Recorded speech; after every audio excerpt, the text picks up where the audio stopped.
Hace ya varios domingos hemos estado meditando en el tema los atributos de Dios y hemos podido ver cómo es nuestro Dios.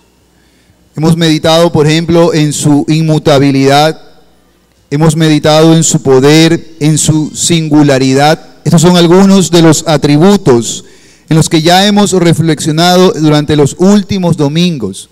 Y precisamente en el último domingo ya empezamos a meditar en uno de los atributos más dulces de nuestro buen Señor, precisamente su bondad. En el Salmo 136, versículo 1, encontramos al autor bíblico haciéndonos la invitación de alabar a Jehová para inmediatamente darnos una única y suficiente razón de esta invitación. ¿Por qué debemos alabar a Jehová? Según el Salmo 136, versículo 1, porque Él es bueno. Es la única y suficiente razón, hermanos y amigos, que el salmista nos presenta, con la cual estamos de acuerdo. En el Salmo 100, versículo 5, leemos: porque Jehová es bueno, y para siempre es su misericordia y su verdad por todas las generaciones. ¿Qué quiere decir el autor bíblico, hermanos, entonces? ¿O qué quiere decir la Biblia cuando afirma que Dios es bueno? ¿Qué tiene en mente? Queridos jóvenes, amigos, hermanos, aún los niños, Dios es bueno. Pero hemos de tomar tiempo para comprender a la luz de las Escrituras qué es lo que quiere decir el autor bíblico cuando afirma que Dios es bueno. Dejando que sea la misma Biblia la que nos ayude a responder. Al ir al Salmo 103 encontramos la siguiente afirmación. Allí encontramos que Dios es bueno porque Él es quien nos corona de favores y de misericordias. ¿Ven? Esa es la explicación de las Escrituras a la afirmación correcta de que Dios es bueno. ¿Por qué Dios es bueno?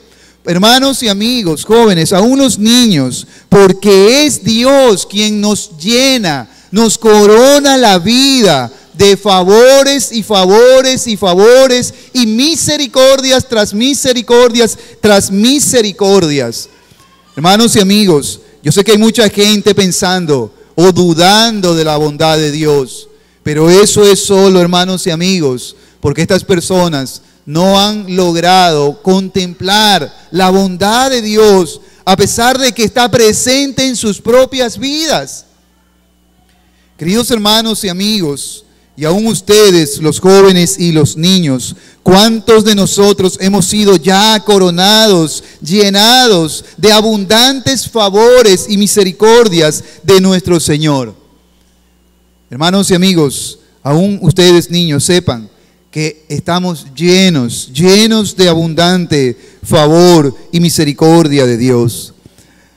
Ahora, cuando la Biblia dice que Dios nos llena de favores y misericordias, hemos de preguntarnos, ¿acaso esto es porque lo merecíamos? ¿Acaso el Señor obra en favores y misericordias sobre nuestras vidas porque nosotros lo merecemos? Según las Escrituras y la explicación que hice el domingo pasado, la respuesta es no. No es esa la razón, aunque el hombre cree que sí. La bondad de Dios, hermanos, es algo implícito en su naturaleza. Él es bueno, hermanos, y aún con los hombres más perversos y malos, aún con esos hombres, Dios es bueno. Dios no es bueno de la misma manera con todo el mundo, y lo voy a probar por las Escrituras. Pero Dios es bueno con todos, aún con los hombres más malos, blasfemos, aún con los hijos más rebeldes y desobedientes. Dios es bueno. La bondad de Dios, hermanos y amigos, es algo implícito a Él. Ahora, sigamos con esta pregunta. ¿Qué quiso decir el autor bíblico entonces cuando afirmaba que Dios es bueno? Básicamente quiso decir que Él es un Dios que nos llena de favores y misericordias.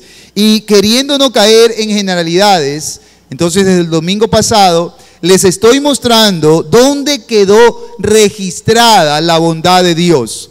Es decir, hay personas que les es difícil estar de acuerdo con esta afirmación, especialmente cuando están pasando por momentos de dolor o situaciones difíciles o duras. Entonces a estas personas les es difícil reconocer la bondad de Dios. Para ayudarles, con la gracia de Dios, espero poder ayudarles.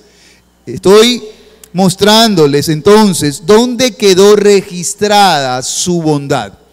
En primer lugar, dijimos que la bondad de Dios se revela en la creación. En toda la creación, en la manera en cómo Dios hizo al mundo y todo lo que puso en él y cómo hizo lo que hizo, está registrada la bondad de Dios. No predicaré nuevamente sobre eso. En segundo lugar, con la ayuda del Señor, hermanos, déjenme afirmar que la bondad de Dios también es manifestada en el hecho de que cuando el hombre quebrantó la ley de su Creador, no comenzó enseguida una dispensación de pura ira. Allí está mostrada la bondad de Dios. Cuando el hombre quebrantó la ley de su Creador, no comenzó enseguida una dispensación de pura ira. Hermanos y amigos, oremos al Señor y pidámosle gracia de Dios para que mientras su palabra es expuesta, su Santo Espíritu pueda, por medio de su palabra, ayudarnos a ver en esto que les voy a mostrar la enorme, grande, gigante bondad de Dios. De tal manera que al final de este culto, al contemplar más bellamente cuán bueno, cuán bondadoso es nuestro Dios, estallemos todos en alabanza, en adoración a nuestro buen Dios. Padre, te damos gracias por reunirnos en esta mañana. Y ahora, Padre, queriendo meditar en esta virtud hermosa de ti, tu bondad, rogamos tu gracia, Señor. Somos pecadores, nuestras almas tienen muchos impedimentos para dejar que tu palabra nos hable, Señor. Te ruego, Espíritu de Dios, que nos ayudes. Te ruego, Padre, que tu Santo Espíritu alumbre nuestras almas, alumbre nuestros entendimientos, de quienes oyen, Señor, les des un corazón dispuesto y enseñable, y a mí que me has dado el privilegio de exponer tu palabra, me concedas la gracia, Señor, de hacerlo con claridad, sencillez y denuedo, Señor. Todo esto te lo pido para la gloria de tu nombre. En Cristo Jesús. Amén. ¿En dónde quedó registrada? ¿Dónde más quedó registrada la bondad de Dios? Hay muchos lugares. La creación. Pero en segundo lugar, también, hermanos, en el hecho de que cuando el hombre quebrantó la ley de Dios, Dios no comenzó enseguida una dispensación de pura ira. Hermanos y amigos, todos estamos familiarizados con la enseñanza bíblica acerca de cómo el hombre se rebeló contra Dios ahí en el huerto del Edén. Y aunque los hombres, como consecuencia de sus pecados, escuchen, minimicen la gravedad de la falta cometida contra Dios en el huerto, la Biblia es clara e insistente en mostrarnos lo horrendo y lo grave de lo que ahí sucedió. La gravedad de la falta debemos contemplarla y entenderla para poder luego comprender la bondad de Dios al no darnos inmediatamente desencadenar su ira sobre nosotros. Por eso quiero invitarlos a ir al libro de Génesis. Hermanos y amigos, ¿cómo sabemos, Génesis capítulo 3, cómo sabemos que algo es grave delante de Dios? Piénselo por un momento. ¿Cómo sabemos que algo es grave delante de Dios? No delante de los hombres, porque hay cosas que a nosotros no nos pueden parecer graves y serlo para Dios. Eso es como los hijos. Hay cosas que a los hijos les puede parecer no grave y serlo para nosotros, sus padres. Ahora bien, ¿cómo sabemos que algo es grave delante de Dios? Una manera, hermanos, es por el tamaño del castigo asignado o por las consecuencias que dicho acto trae. Nosotros también actuamos así. Si escuchamos que a alguien se le ha condenado, por ejemplo, en algún país donde se tiene la pena capital, si nosotros escuchamos a alguien o de alguien que se le ha condenado a la pena de muerte, la pregunta que nos hacemos inmediatamente es: ¿y qué crimen tan horrendo ha cometido este hombre para tan grande castigo? ¿Ven? Así que mirando el tamaño del castigo, comprendemos el tamaño de la falta. Por ejemplo, ¿qué tan grave es? Ahora, para hablar de las consecuencias, es de otra manera. Mirando la gravedad de las consecuencias, comprendemos la gravedad de la falta. Por ejemplo, el adulterio. ¿Qué tan grave es el adulterio? ¿Quieres saberlo? Bueno, eso se lo puede entender si tomamos tiempo para mirar a todo el desastre que ha traído sobre la vida de quienes han incurrido en esa grave falta. ¿Lo ven? ¿Qué tan grave entonces fue lo que ocurrió en Edén? ¿Qué tan grave fue que Adán desobedeciera a Dios? ¿Qué tan grave fue? Al leer el relato de Génesis 2, versículos 16 y 17, encontramos las siguientes palabras. Y mandó Jehová Dios al hombre, diciendo: de todo árbol del huerto podrás comer, mas del árbol de la ciencia del bien y del mal no comerás, porque el día que de él comieres, ¿qué sucedería? Ciertamente morirás. Noten cuál es la terrible advertencia que el Señor le presenta al hombre si desobedecía su mandamiento. Noten cuál sería el castigo para el hombre si lo desobedecía. Ciertamente morirás. En esta sentencia, hermanos, está contenida la gravedad del quebrantamiento de esta ordenanza. ¿Qué tan grave fue desobedecer al Señor? Tanto que el hombre a partir de ese día murió. No tengo tiempo para explicar todo lo que esto implica, pero por lo menos tenga en su mente, amigo, joven, a unos niños, tengan en su mente la idea de que fue tan grave lo que allí pasó, que el hombre a partir de allí muere. Veamos otro pasaje, Romanos 3:23. Romanos 3:23, el apóstol Pablo dice: por cuanto todos pecaron, están destituidos de la gloria de Dios. Otra vez, ¿cuál fue la consecuencia de que Adán pecara? La consecuencia, en términos de Pablo, es que la raza humana quedó destituida, removida de la gloria, de la cercanía, de la relación con Dios. Dios lo advirtió al hombre, pero este, en un acto de locura y rebelión, hizo caso omiso, desafió la advertencia del Señor y trajo sobre él la grave consecuencia de morir y de quedar destituidos, separados, toda la raza humana destituidas, sin derecho delante de Dios. Otra manera, hermanos, de poder notar la gravedad del pecado es preguntarnos: ¿qué fue necesario hacer para salvar a estos hombres? Esa es otra manera de comprender la gravedad. ¿Qué fue necesario hacer para resolver este problema de que los hombres pecaron? Bueno, hermanos, también estamos familiarizados. Dios tuvo que poner en una cruz a su propio Hijo amado, al justo por los injustos. ¿Ven? Imaginen cualquier tarea que usted tenga que hacer. ¿Qué tan complicada es? Usted dice: uy, un barco se está hundiendo. ¿Y qué tan grande es el hueco? Bueno, miren todo lo que hay que llevar para tapar ese hueco y se dan cuenta, aunque no lo hayan visto, de la gravedad del hueco o de la grandeza del hueco. ¿Notan el razonamiento? ¿Qué tan grave fue lo que pasó en Edén? Fue tan grave que para resolverlo no fue necesario, no bastó con la vida de un hombre, no. Tenía que venir el mismo Hijo de Dios, encarnarse y luego ofrecerse Él como sacrificio en una cruz para resolver el problema que el hombre causó por causa de sus pecados.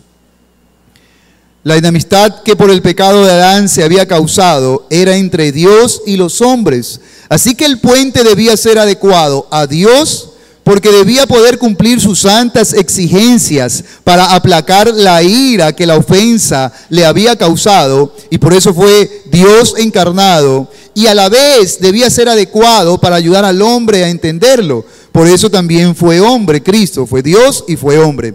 Así que desde esta perspectiva bíblica Dios podía muy bien haber privado a las criaturas caídas de toda bendición, consuelo y placer y seguir siendo justo. ¿Ven?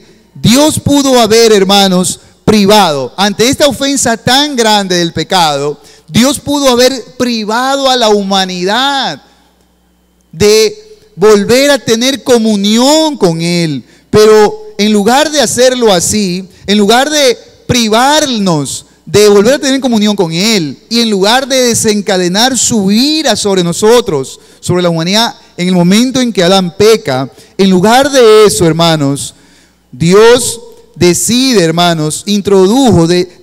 introducir un régimen mixto de misericordia y de juicio, hasta que un día Dios introduzca un régimen entero de pura bondad.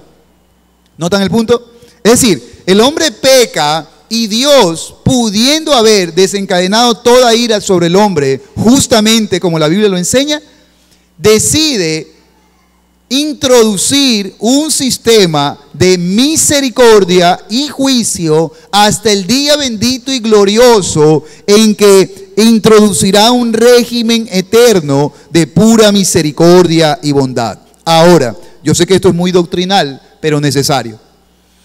Si consideramos debida y detenidamente este hecho, notaremos qué maravilloso es esto, y cuanto más detenidamente lo estudiemos, más claramente aparecerá que la misericordia de Jehová es grande, que la bondad de Dios es infinita, y se notará que la misericordia triunfa sobre el juicio. Notaremos qué grande es su bondad, al no darnos solo su ira como lo merecíamos. Pongamos en perspectiva ahora lo que acabo de decir con un ejemplo. Hermanos, amigos y jóvenes, si un hombre, imaginen la siguiente escena. Si un hombre, aprovechando mi ausencia, entrara a mi casa o a la suya y matara vil y cobardemente a todos los integrantes de nuestra familia, y luego, en unos 2 meses, ese hombre es capturado y llevado a juicio, le pregunto, ¿ese hombre podría tener la expectativa de que merece algo de misericordia de mi parte o de la suya? Es decir, él podría ir pensando, Wendy, Isabelita, Melvin, Arturo, Manuel, este hombre al quien yo le hice todo este grande mal, debe ser misericordioso conmigo. ¿Ese hombre podría razonar así? ¿Debería razonar así? Creo que entienden el punto, hermanos, ¿no? No, él no debería. Otra pregunta, ¿estaría yo como víctima de este hombre, estaría yo obligado a mostrarle misericordia? Pregunto, ¿estaría yo obligado a misericordia? No, yo estaría obligado por lo que él ha hecho, yo estaría obligado a mostrarle justicia, ¿verdad? Es decir, darle lo que merece. ¿Sí o no? Eso es justicia, darle a cada uno lo que merece.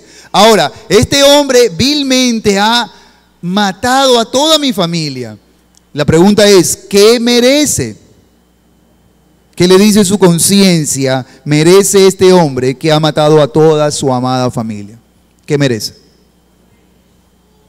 Debo advertir que aunque es cierto que algunos usarían la justicia como escudo para la venganza, de hecho eso ha sucedido en muchos y muchos casos en este mundo, lamentablemente, que mucha gente pidiendo justicia en el fondo lo que quería era venganza. Aunque estoy consciente de eso, el punto es que la justicia es buena y no mala.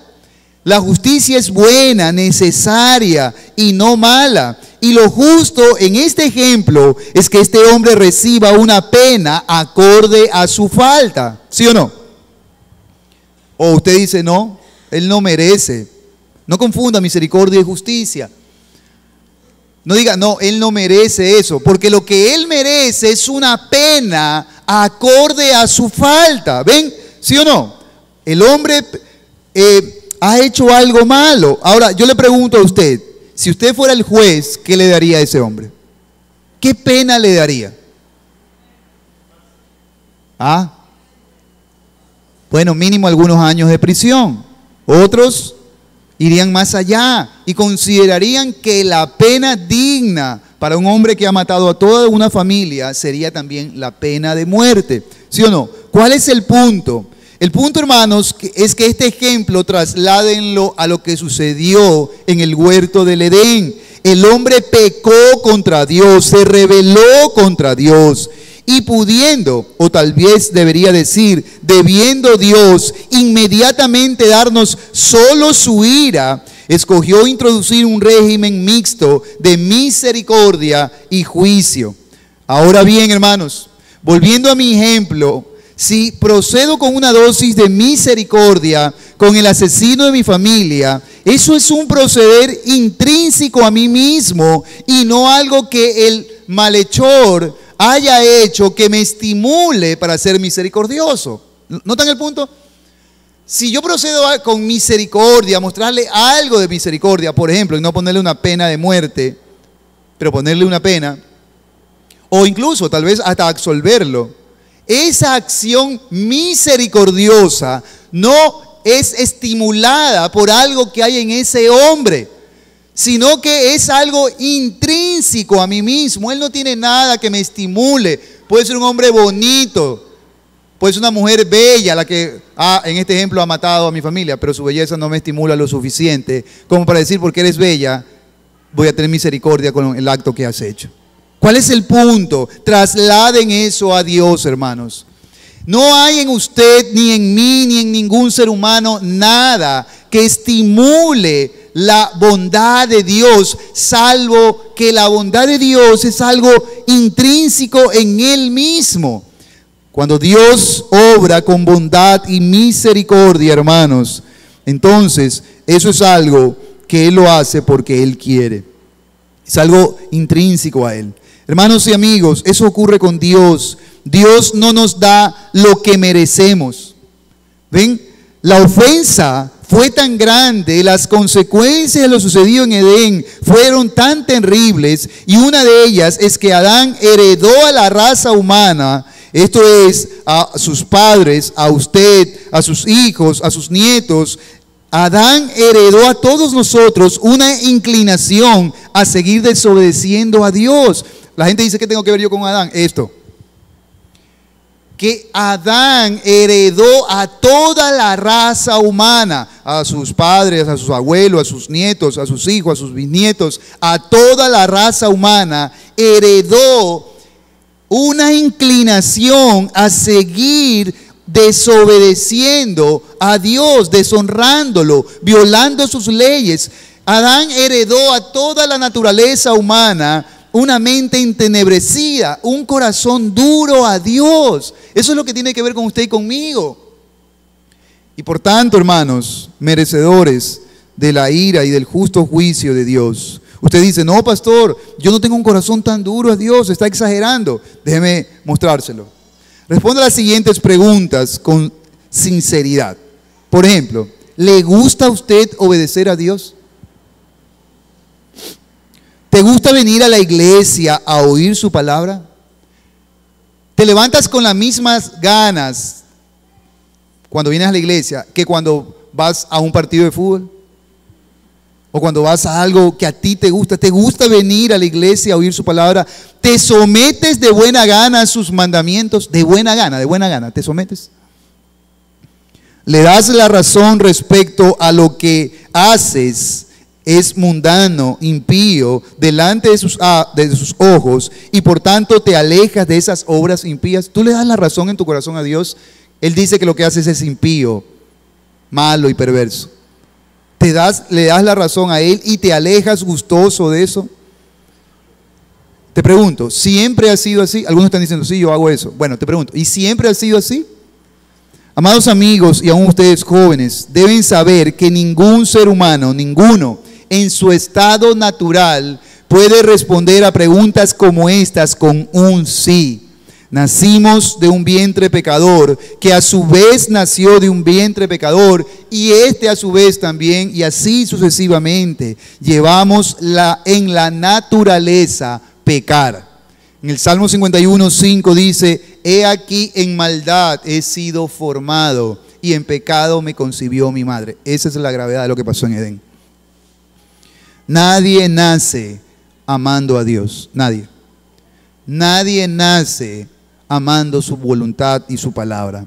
Ahora, con esto en mente, volviendo a nuestro punto respecto a que la bondad de Dios es manifestada en el hecho de que cuando el hombre quebrantó la ley de su creador, no comenzó enseguida una dispensación de pura ira.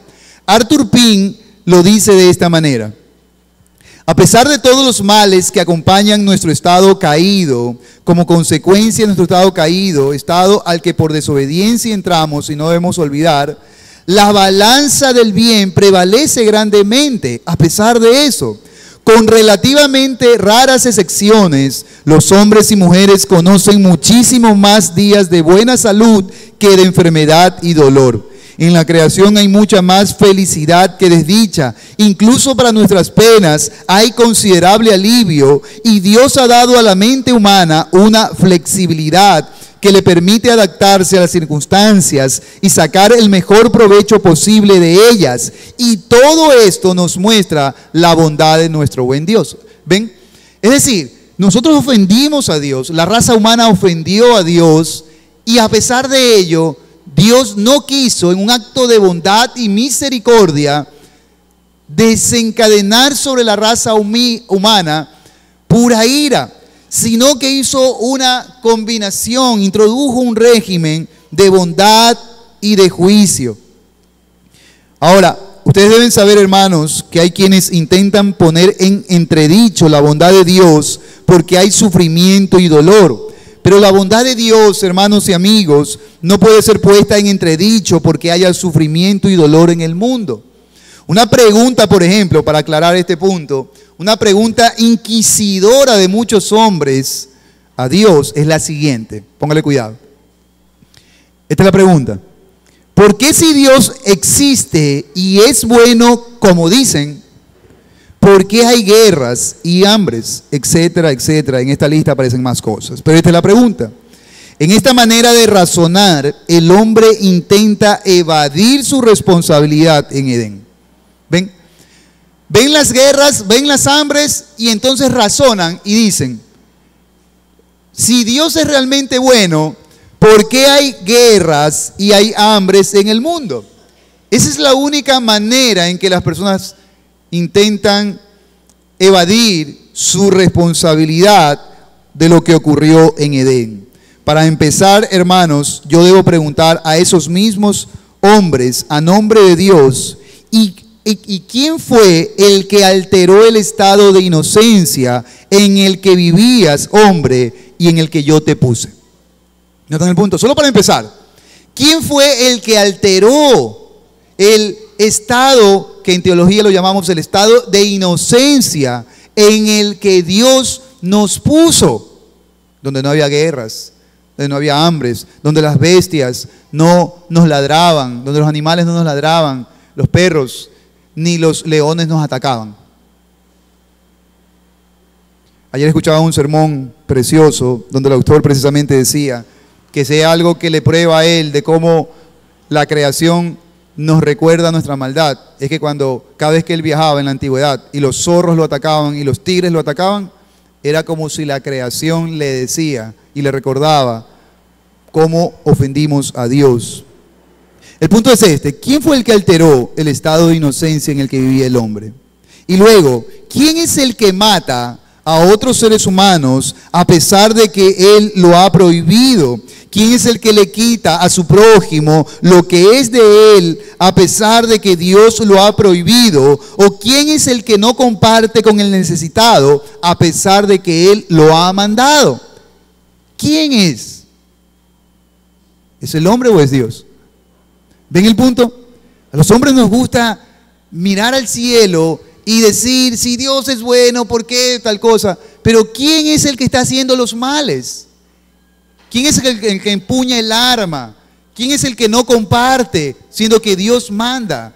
Mire, el pastor Isaías predicó el domingo anterior un hermoso sermón sobre el mandamiento de no matar. Y decía, ¿qué tan importante es la vida para Dios, la vida de una persona? ¿Qué tan importante es? Bueno, es tan importante que prohibió matar. Así nos muestra Dios qué tan importante es la vida de un ser humano. Así que esto nos ubica, hermanos. Ahora, Arthur Pink añade algo.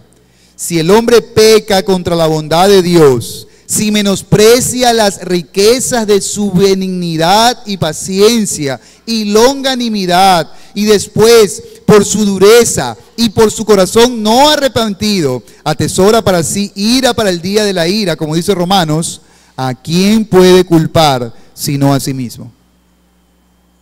Es decir, hermanos y amigos, mire, imagine que un hombre descaradamente roba, mata, sabe que hay leyes que se lo prohíben, pero él lo sigue haciendo, y un día la justicia le echa mano y vamos a suponer que en este país hay pena de muerte para ese hombre. ¿A quién puede culpar ese hombre de la pena de muerte? De que lo vayan a matar, perdón. ¿A quién lo puede culpar? A él mismo, hermanos. Eso es algo muy común en los seres humanos, evadir nuestra responsabilidad. En un grupo que tengo donde predico, les explicaba, les ponía un ejemplo, que ocurre algo que yo no entiendo muy bien. No sé cómo lo entiendan ustedes, pero yo no lo entiendo muy bien. He escuchado de casos donde, por ejemplo, un muchacho se droga, y en una sobredosis de droga, sus padres corren para el hospital, y resulta que por emergencias hay 8 o 10 casos que deben atender a otras personas, así que los médicos no le pueden atender como ellos quisieran a tiempo. Eso es entendible en los padres. Quieren que se lo atienda ya, que le salven la vida ya, pero lamentablemente no pueden atenderle tan rápido como ellos quieren. Fruto de eso el muchacho muere. Cuando muere, entre otras cosas, a más del dolor, los padres demandan a esos médicos. La pregunta es, ¿por qué se murió el muchacho? ¿Por qué se murió el muchacho? ¿Qué lo mató? Bueno, no quiero filosofar sobre esto, hermanos, pero mi punto es, ¿no tenía ninguna responsabilidad ese muchacho? Algo muy parecido aquí en la península, sucedió aquí en la península, un caso muy parecido. Demandó y ganó la demanda, pero no tenía ninguna responsabilidad. Ese es el problema de los seres humanos, hermanos. Nos gusta evadir la responsabilidad. La mujer que me diste, eso es muy común. Fue común en Adán y fue común en la mujer. La serpiente. ¿Ven? Y sigue siendo común en nosotros.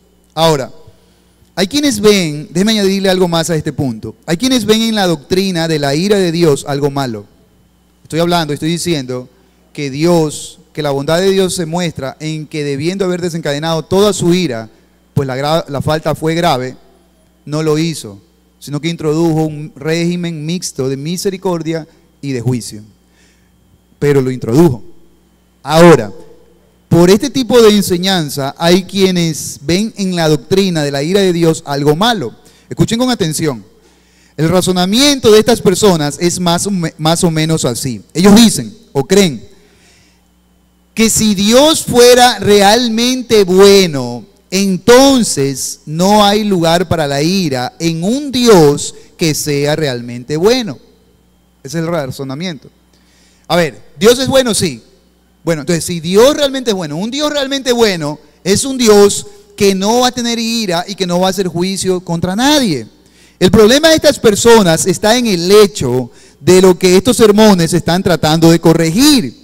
Estas personas tienen una idea equivocada de Dios, y la razón es porque su idea de Dios no viene de las Escrituras, viene de su propio razonamiento que está entenebrecido según las Escrituras. Romanos 1:21, pues habiendo conocido a Dios no le dieron gracias, sino que se envanecieron en sus razonamientos y su necio corazón fue entenebrecido. Profesando ser sabios se hicieron necios, dice Romanos. ¿Ven? El problema de estas personas que razonan que un Dios bueno es un Dios que no se enoja, que no castiga, es que estas personas definen a Dios y conciben a Dios sin las Escrituras. ¿Ven? Ellos están definiendo a Dios sin las Escrituras.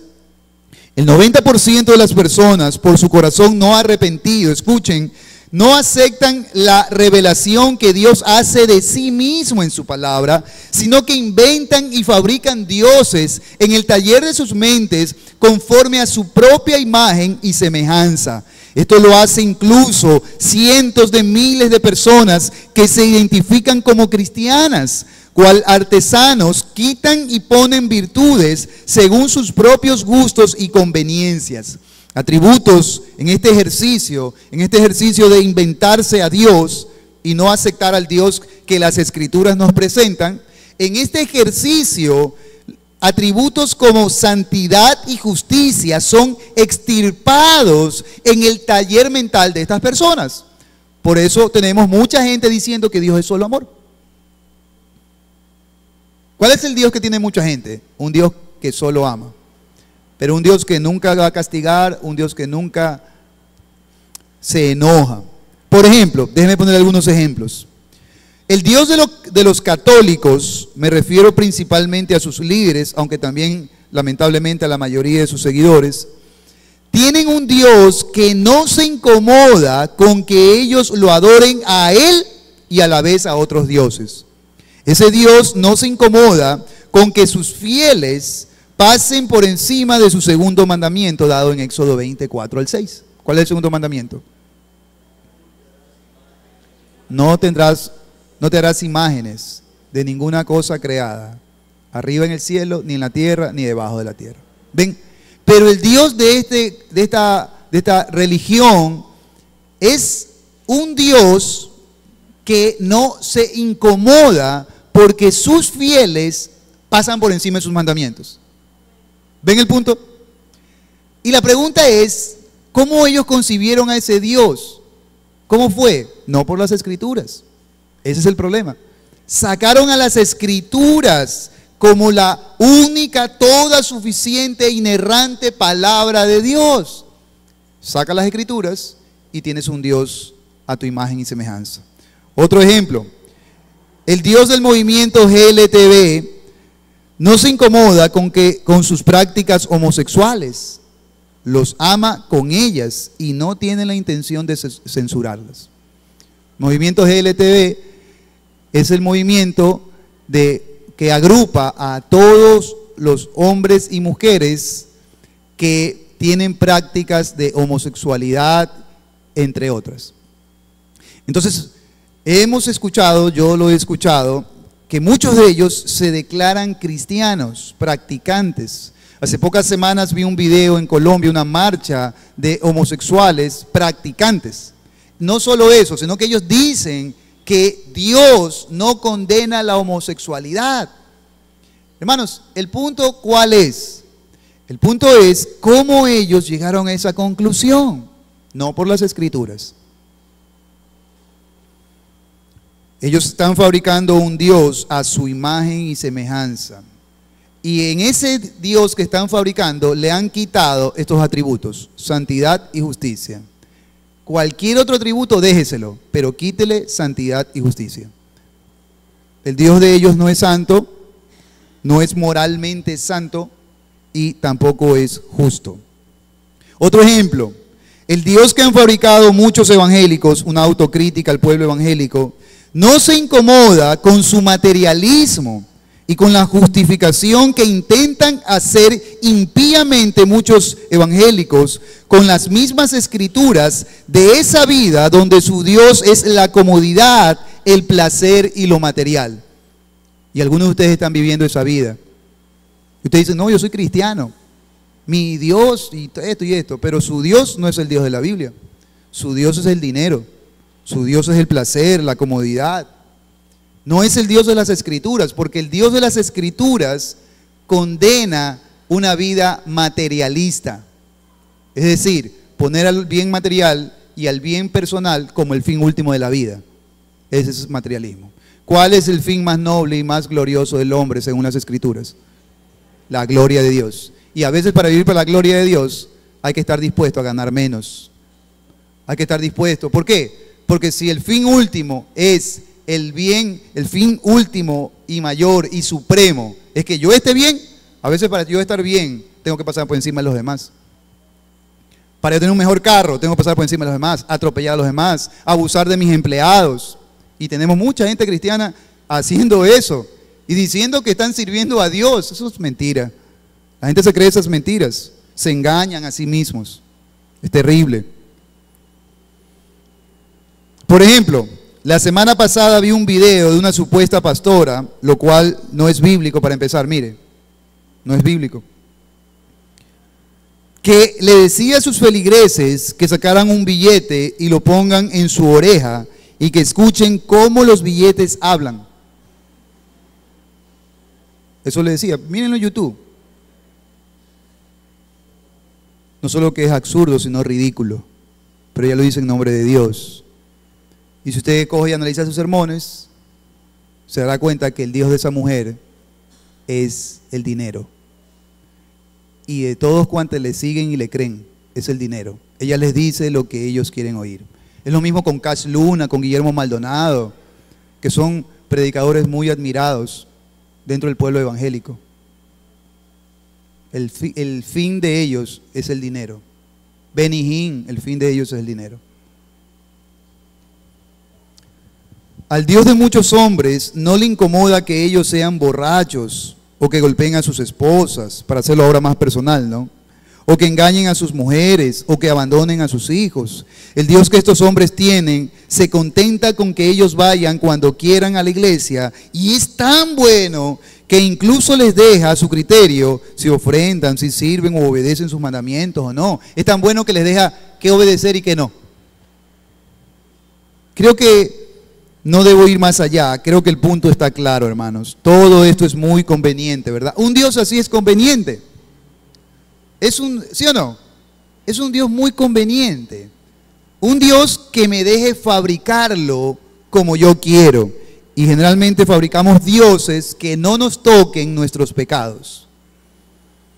Así que al no someter sus almas a las escrituras, estas personas, aunque creen en Dios, sirven y adoran a un Dios falso, no al Dios que es, al Dios vivo y verdadero de las Escrituras. La Biblia nos da una respuesta de por qué los hombres hacen esto, por qué fabrican Dios en lugar de someter a sus vidas al Dios único, vivo y verdadero. Juan 3:19. Esa es la explicación. En Juan 3:19 dice, y esta es la condenación, que la luz vino al mundo y los hombres amaron más las tinieblas que la luz, porque sus obras eran malas, porque todo aquel que hace lo malo aborrece la luz y no viene a la luz para que sus obras no sean reprendidas. Ahí está la explicación bíblica. Mire, si una iglesia predica sanamente la doctrina, por ejemplo, tiene que predicar y llamar a la gente al arrepentimiento de sus pecados, desde el púlpito. Y a veces privadamente también hay que llamar a la gente al arrepentimiento de sus pecados. Cualquiera que estos sean, orgullo, adulterio, soberbia, mentira, lujuria, homosexualidad, lesbianismo, pornografía, lo que sea. Ese fue el mensaje de los profetas antes de Cristo, en esencia, de Cristo y después de Cristo los apóstoles, arrepentidos y convertidos. Ahora, si alguien está buscando la verdad, y escucha que el Evangelio enseña, y solo el Evangelio enseña arrepentimiento de pecados, entonces esa persona dice, sí, es verdad, mis pecados me han hecho sufrir, mis pecados me han hecho el mal, me voy a arrepentir, voy a seguir al Dios verdadero. ¿Ven? Ahora, si una persona no está dispuesta a abandonar sus pecados, le empieza a ver todos los peros a la iglesia. Le empieza a ver todos los peros al pastor, le empieza a ver todos los peros a los hermanitos, que hipócritas, que tales, que pascuales, pero están hablando de su propio corazón. El problema de fondo es que esa persona realmente está pataleando y está zapateando porque no se quiere someter a las escrituras. Ese es el problema de fondo. Aman más sus obras y no vienen a la luz para que sus obras no sean reprendidas. Ellos no están dispuestos a dejar sus pecados. Esa es la razón, hermanos. Queridos hermanos, que Dios nos libre de corromper el conocimiento de Él, para cual pueblo de Israel fabricarnos dioses a nuestra imagen y semejanza, y así poder seguir adelante con nuestros perversos deseos. Dejemos que los paganos sigan fabricando sus dioses e ídolos, a pesar de nuestras advertencias en nombre de Dios. Pero nosotros, hermanos, nosotros, el pueblo escogido por Dios, nosotros los redimidos por precio de sangre, nosotros los adoptados por gracia, mantengamos firmes y en alto la revelación que Él nos ha dado de sí mismo en las Escrituras. Nosotros abandonemos toda idea de Él, contraria, ajena, extraña de lo que Él ha revelado de sí mismo en su palabra. Quitemos nuestro corazón y nuestra mente toda idea extraña que Él no haya revelado en su palabra. ¿Cómo es Dios? ¿Cómo es Dios? ¿Cómo es el Dios que es, el Dios vivo y verdadero? Nosotros en esencia creemos, basados en las Escrituras, que el Señor, que es bueno y misericordioso, también es santo y justo. Y por ello, aunque tiene mucha de nuestra paciencia y bondad, también Él ha decretado juicios temporales a los hombres y también un gran juicio final, donde castigará la maldad de los hombres, porque su naturaleza santa así lo exige. Nosotros creemos eso. Nosotros creemos en un Dios misericordioso, bueno, que no nos ha pagado ya como merecemos, que no se ha apresurado a darnos su castigo y su santa y justa ira, pero creemos que ese Dios, precisamente porque es santo y justo, ha decretado juicios temporales para los hombres y luego un juicio final. En Hebreos así lo dice, está establecido que los hombres mueran y luego de esto el juicio. Hermanos, a esta idea de un Dios que castiga se oponen no pocos. Sin embargo, permítanme plantearles a quienes razonan así algo más. Miren, piénsenlo. Si Dios no castigara a los que hacen mal uso de sus bendiciones, a los que abusan de su benevolencia y pisotean sus misericordias, pregúntense, ¿sería Él realmente bueno? ¿Sería el bueno si dejara al malo salirse con la suya y al justo lo olvidara para siempre? ¿Sería Él realmente bueno? Se podría decir, por ejemplo, de usted que es un buen padre si ve a su hijo mayor abusando de su hermano menor, golpeándole para quitarle sus juguetes, y al verlo usted no hace nada, no interviene para hacer justicia. Se podría decir que usted es un padre bueno cuando al preguntársele por qué no intervino para castigar el mal corazón de uno de sus hijos, usted responde, es que yo no lo hago porque yo los amo y soy bueno. Hermanos, nosotros no aceptamos ese razonamiento entre nosotros. ¿Por qué queremos ponérselo a Dios? Si yo veo que mi hijo mayor está injustamente aprovechando su fuerza para injustamente quitarle los juguetes a su hermano menor y no hago nada, ustedes me censurarían. ¿Qué clase de padre? Y me censurarían doblemente si cuando me preguntaran yo les digo que es porque yo los amo. Y como los hago yo soy bueno, yo los dejo nomás. No los castigo, nunca los castigo. Eso es absurdo, hermanos. ¿Por qué nosotros querríamos pedirle a Dios que haga lo mismo? No sería alguien bueno, hermanos. De igual manera, Dios no sería bueno si Él dejara al malo salirse siempre con la suya. Así que aún sus juicios y su régimen mixto de misericordia y juicio son una muestra de su bondad. Y cuando llegue el glorioso día en que Dios libre la tierra de los que han quebrantado sus leyes, desafiando su autoridad, escarneciendo a sus mensajeros, despreciando a su Hijo y perseguido a aquellos por los que Cristo murió, la bondad de Dios no sufrirá, sino que por el contrario, ella será el ejemplo más brillante de la misma. Que callen las bocas de aquellos hombres que irreverentes se atreven a cuestionar la bondad de Dios por sus providencias de juicios temporales. Pues como lo he demostrado, al contrario de lo que ellos dicen, sus juicios son una muestra de su amplia y gran bondad. Así que aquí tenemos entonces un lugar donde poder contemplar mejor la bondad de Dios, en el hecho de que Él no nos haya dado toda su ira inmediatamente cuando quebrantamos sus leyes. Ahora, en segundo lugar, la bondad de Dios se aprecia más gloriosa que nunca cuando envió a su Hijo. Lucas 2:14, si buscan en sus Biblias. ¿Dónde más encontramos la bondad de Dios?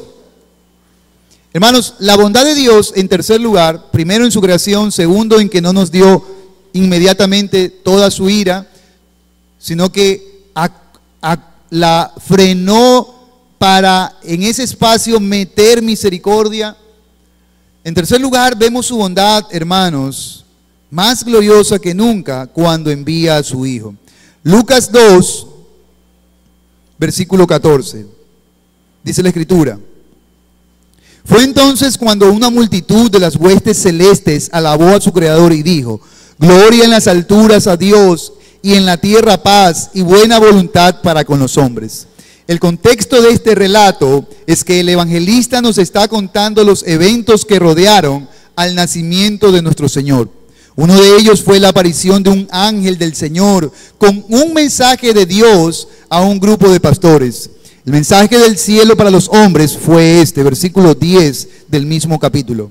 Pero el ángel les dijo: no temáis, porque he aquí os doy nuevas de gran gozo, que será para todo el pueblo, que os ha nacido hoy en la ciudad de David un Salvador, que es Cristo el Señor.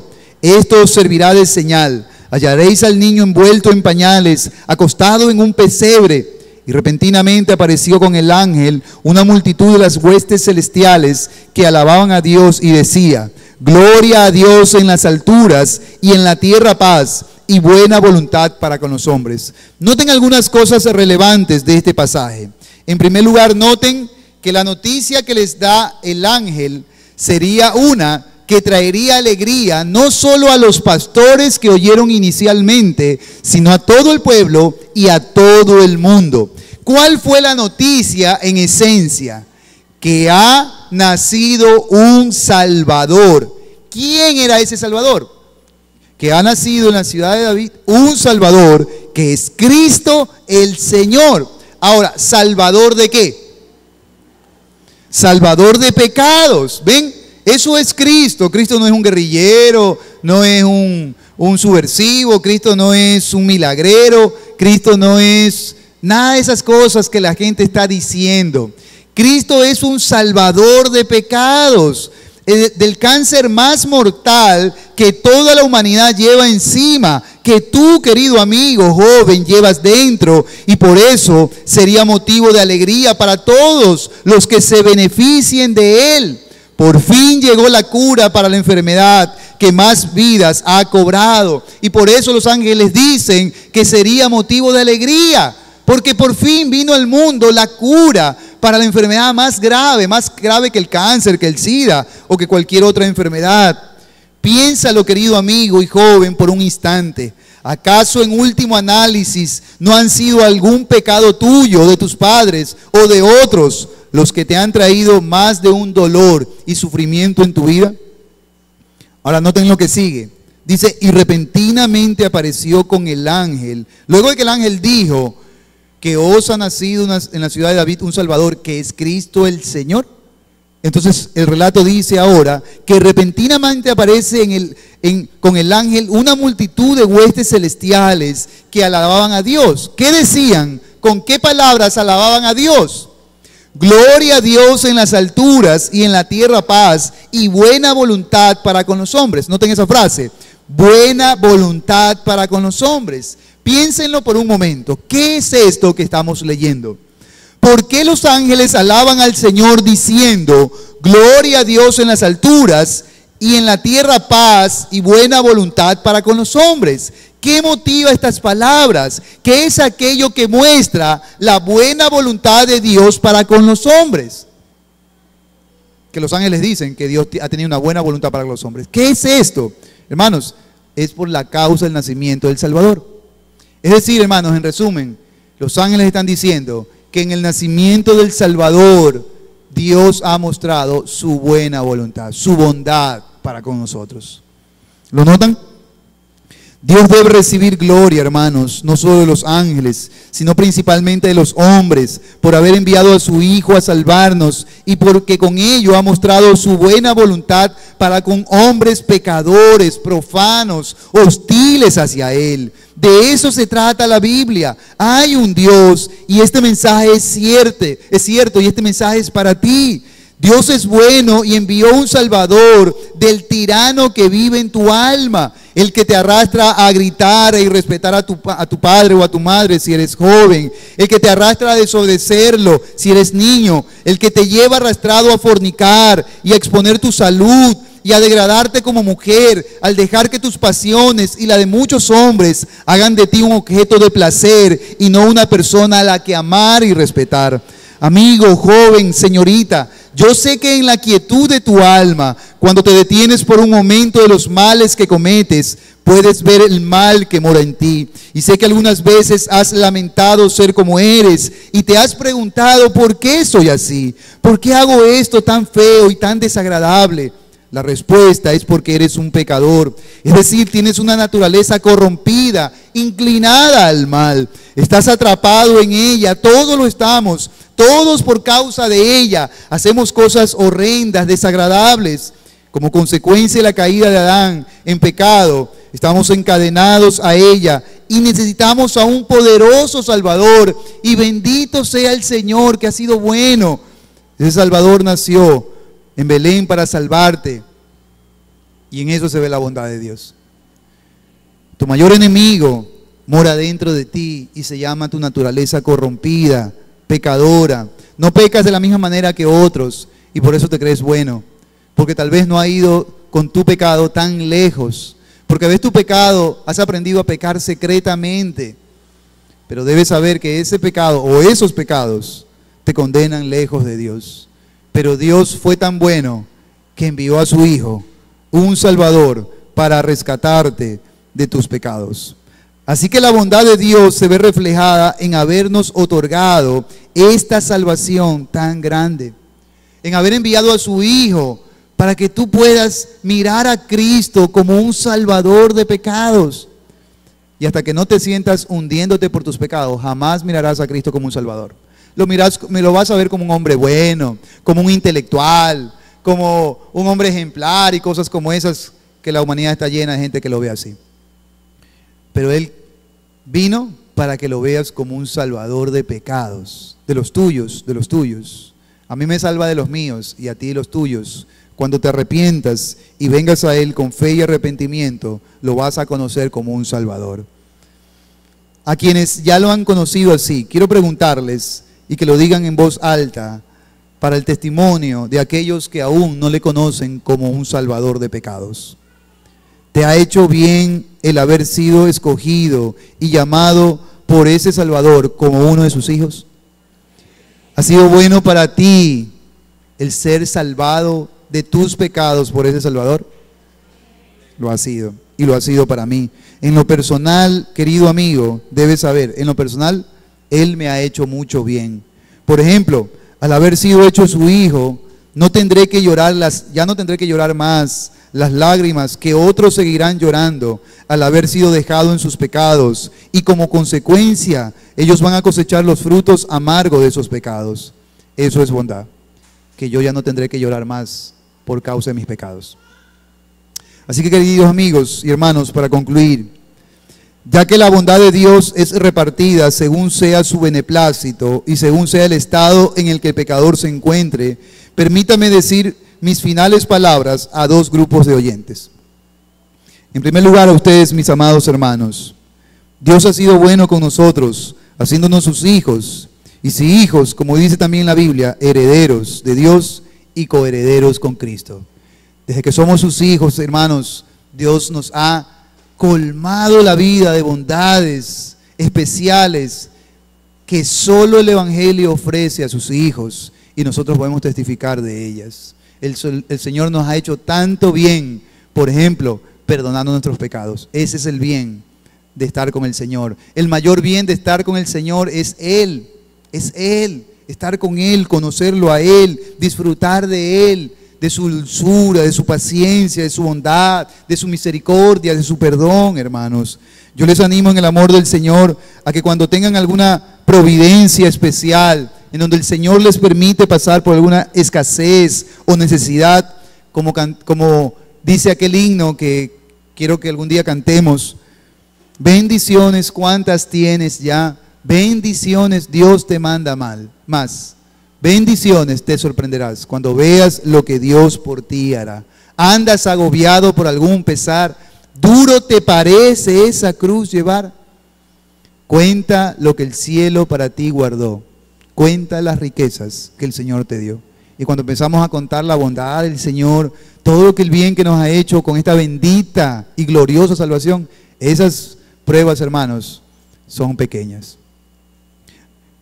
Démosle la gloria al Señor por eso, hermanos. Y a ustedes, en segundo lugar, a los amigos y jóvenes que aún no vienen a Cristo, para ustedes la bondad de Dios se ha manifestado, entre otras cosas, en darles su sol, su lluvia, en permitirles seguir viviendo.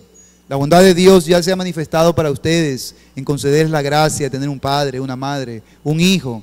Les ha manifestado su bondad en seguirles dejando vivir, a pesar de que son rebeldes contra Él, a pesar de que lo desprecian, de que no lo buscan, a pesar de que siguen desobedeciendo sus mandamientos.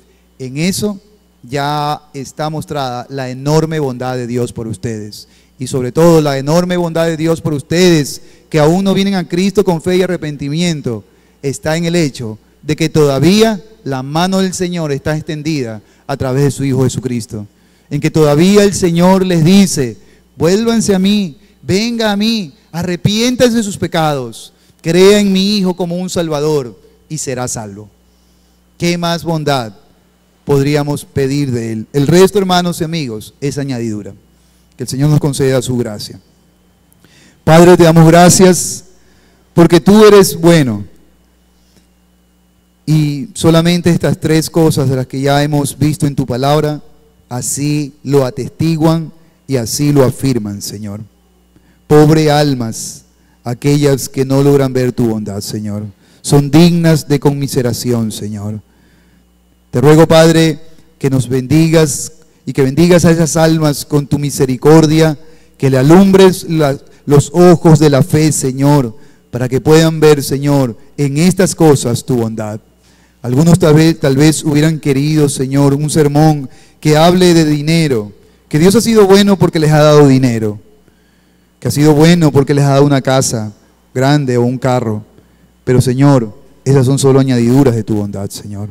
Las cosas medulares de tu bondad son estas y otras que tu palabra nos seguirá mostrando.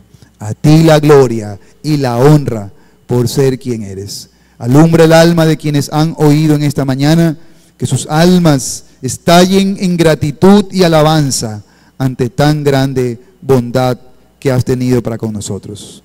Que así sea, Padre, en el nombre de Jesucristo. Amén y amén. Continuemos, hermanos, con la parte final del culto.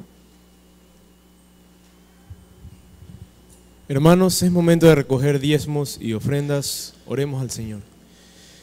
Señor, en esta mañana, Padre, queremos pedirte en este momento por los diezmos y las ofrendas, Señor. En primer lugar, Padre, queremos agradecerte por esas bondades que tú das a nuestras vidas.